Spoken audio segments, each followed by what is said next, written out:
Hello, everyone. Welcome to the State Policy Network Internet webinar on occupational licensing, a big topic that we discuss not just in Michigan, but in states across the country. Today, we have Jarrett Skorup with us from the Mackinac Center. Welcome, Jarrett. It's good to see you.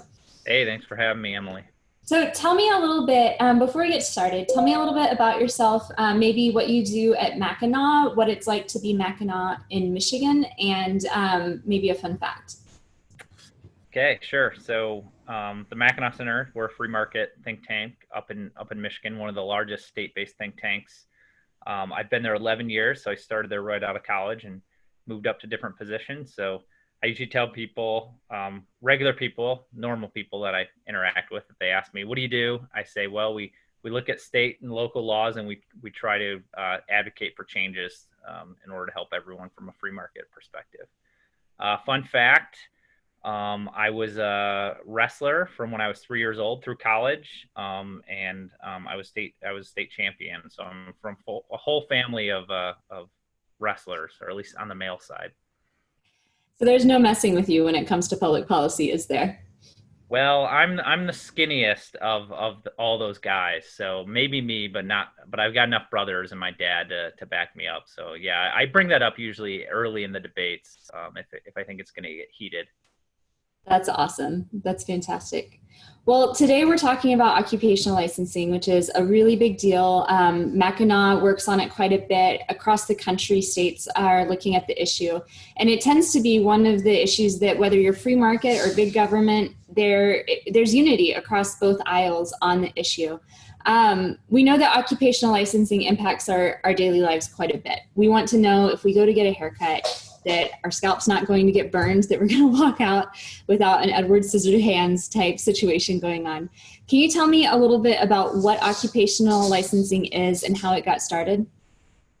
Sure. Yeah. So my mom, who's not really into public policy, I've got this explanation down because that's usually my go-to. Will my mom understand what I'm talking about? So about 80% of jobs in the United States, if you want to work that job, you get the training you think you need. Maybe your employer imposes something on you. Maybe they require a bachelor's degree or something, but there's no mandate from that. It's not a state or government mandate.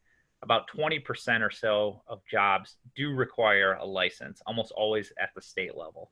And this has been increasing. If you go back 30, 40 years ago, it was only about 5%. So if we go back in history, doctors, lawyers, actually barbers were one of the early licensed industries in the United States for kind of weird reasons, but higher educated, higher paying positions, usually doing something fairly dangerous, required a license.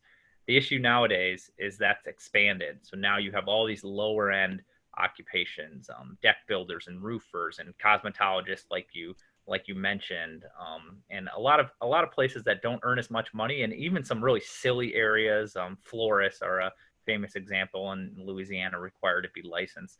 And so there's just been a huge expansion of that, which really does affect the number of people that can get into a job and how much money that they're being paid. And so it's the largest area in terms of affecting the labor market. So we do care about it a lot at the state level. Yeah, what does it mean for someone to have to attain a license in their ability to provide for their families or to enter the workforce? And how do you balance that with the question of public safety? Yeah, so when we're talking about a license, it's usually fees, educational hours or training hours, and tests that the state requires of somebody. So that's what I mean when I say a license. When you impose a license, economists are pretty much unanimous across the board on this. It restricts competition.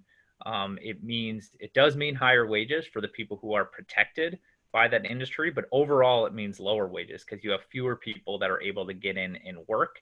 It means more people working illegally, which is why we get a lot of our friends on the left who are involved in this, because often licensing restrictions blocks low-income people, and it also blocks people with criminal backgrounds very often. And so we get less competition for consumers and less options to go for goods. From my standpoint, I like to use my personal experience in terms of when I try to explain to people about why licensing might not necessarily enhance public safety. In some areas, maybe it does make sense to require certain educational background. But if you take like my father, who is a deck builder, where I grew up in Illinois, there was no license for deck builders. Your regulation was at the local level.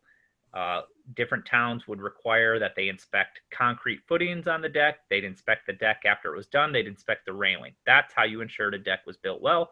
And if it wasn't built well, your deck didn't get approved, and consumers and homeowners had a liability to go after you. So my dad really cared that those decks were built well. In Michigan, we do require a state license for deck builders. So I've gone through to just to know more. I do a few decks here in Michigan on the side, but I've gone through the licensing process just to know about it. So it requires educational hours. It requires continuing education. You literally sit down at a computer and learn. You watch how decks are supposed to be built. Anyone who actually works in the trades knows that's not how you learn how to do these jobs. You do it through an apprenticeship, through learning. And the inspections and the liability that you have as a builder are really what you care about. And so I just tell people licensing tends not to be very good regulatory response in terms of requiring quality out of people. It's other regulatory tools that we have. That's interesting. That's really interesting that you bring that out. What do people who are already licensed, how do they react to the ideas of occupational licensing reform? They tend not to like it if it means they have more hoops to go through. And if it means other people have more hoops to go through and they don't, they like it. It blocks out their competition. And larger operators, big medical practices, doctors versus nurses. Doctors like having more regulations on nurses. Nurses might like having more regulations on doctors. Barbershops, if they're an incumbent, they certainly like high standard for people to go through. And it makes a lot of sense. I mean, if you're somebody working, you're like, hey, I had to go through all these hours and new people coming in don't. No, forget about that. And I try to, so it makes sense from that standpoint, but incumbents tend to want more regulations on their competition, but that's not necessarily good for consumers.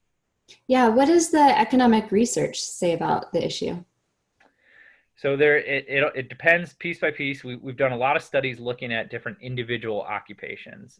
Largely speaking, the research suggests licensing is not an effective way to protect consumers. So it raises prices without the types of benefits we want. And one of the things is in many ways the regulation is just way too high. So you talked about hair cutting before. So barbers and cosmetologists, they've been licensed for a long time in many states. We can have a debate over what the requirements might be. But barbers and cosmetologists need to do more hours than airline pilots in the United States. You can literally start flying people around commercially or individually. Individually as an amateur pilot and taking people around is very low. It's about 1/20th of the hours. So in the state of Michigan and most states, are you saying that's really more dangerous to be a cosmetologist than to be an airline pilot? Maybe they need to learn some cleaning and some training, but going through that is pretty silly. But what a lot of the research says is it protects incumbents, it raises their wages at the expense of consumers and at the expense of jobs, and especially at the expense of people with criminal backgrounds trying to find work. One thing that I find interesting is the ways in which occupational licenses prevent people when they move from being able to start their work quickly. We all know the story and probably have a few friends who have been a nurse in one state and then moved either because their husband or their wife has a job that requires them to move a lot or because they're in the military. And I know that a lot of our groups within the State Policy Network have been working with the White House in order to minimize the need to acquire new licenses as you transfer between states. My younger sister, she's a military wife and a teacher, public school teacher. So she's been in 3 different states and had to deal with the different licensing obstacles. So we certainly care a lot about that.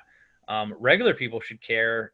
They might not realize it or not. They might realize it or not, but they are paying higher prices, 10 to 20% typically, the more restrictive the licensing is. So if you're trying to get anything done, especially as you grow up and become homeowners, you're going to have projects that you need to get done. You're going to be paying higher fees because of that. But I think the bigger reason, we're all in the policy area, we want people's lives to be better and to be easier and to have government restrictions only when necessary. And these are unnecessary restrictions. We shouldn't be blocking people with criminal backgrounds from working to try to rehabilitate themselves. We shouldn't be requiring people to go through classes and sit through schooling if they don't need to and they don't want to. So the market does a pretty good job sorting that out, and these are just unnecessary restrictions that cost a lot of jobs. Well, that is a fantastic description, and I know that we're running low on time, so thank you for coming today. As we close, could you share with us, if we're working in our states, what are two or three things that states should consider before they start working on occupational reform? Well, first, states should start doing whole reviews of their licensing system. The way these laws come into place is the current incumbents come into lawmakers and they argue and they say, we need greater restrictions. We also need a grandfather clause that allows us to get by without going through them, but we need greater restrictions on our competitors.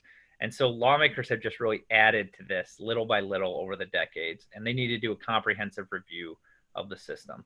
What you can do as interns or in your capacity is go to the Institute for Justice, go to the Goldwater Institute, go to Mackinac Center, one of the groups that has done kind of an overall licensing look at the licensing systems across the states, and pick out a couple of really silly looking ones in your state. Because what I found is if you can do that and show people, okay, maybe we can talk about how to regulate health and safety, but what do you think about this? Those examples, and you can get you'll probably have the opportunity to blog or write something on it. Those really do help change hearts and minds of some people. It's a great closing thought. Jarrett, thank you so much for joining me today. I appreciate it. I hope that everyone who's watching this got as much out of it as I did, and we'll talk to you again soon. Thank you, Emily.